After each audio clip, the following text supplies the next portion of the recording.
اللهم صل وسلم وبارك على سيدنا محمد. ايه رايكم بقى في حله المحشي الجميله دي؟ انا عملت المحشي معاكم كتير، بس عشان الناس اللي بتقول لي انت عملتي ايه النهارده، اقول لهم عملت محشي. يخشوا بقى القناه شيرها لهم ويتفرجوا على المحشي. ودي بقى ايه، حبه رقفات ومن الخلطه عملته. عارفين يا جماعه الخلطه دي ايه؟ اللهم صل وسلم وبارك على سيدنا محمد. دي اخطر خطير. ليه بقى؟ دي واخده الخير كله بتاع الخلطه. يعني دي هيسيبوا المحشي وياكلوها. الله على الجمال والحلاوه. هسيبها بقى كده اما تتشرب زي الرز.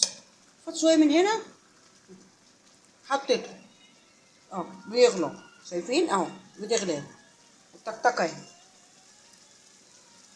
احط بقى عليها زي الشمعه كده عشان ايه يتشرب كده وايه وياكلوه بالهنا والشفا. ودي حله المحشي.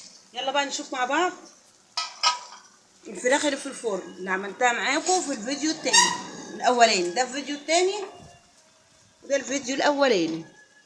ده الفيديو التاني. الفيديو الاولاني في الفراخ. بصوا الجمال والحلاوه.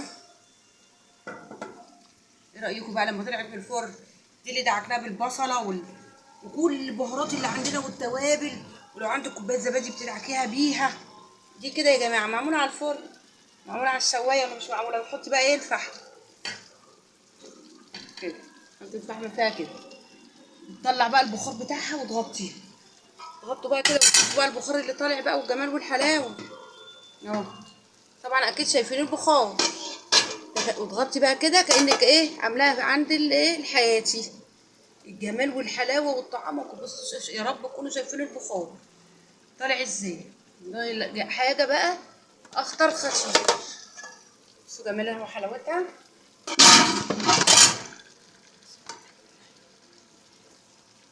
شايفين المنظر والجمال والحلاوه. بصوا البخار طالع ازاي.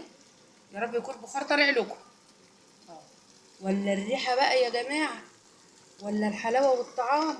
بصوا محشي والفراخ ان شاء الله ان شاء الله كده. اللي عايز حاجه باذن الله انا تحت امر في اي طلب. واللي عايزين الحواوشي تحت امركم.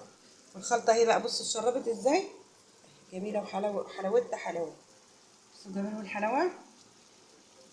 حله المحشي والفراخ.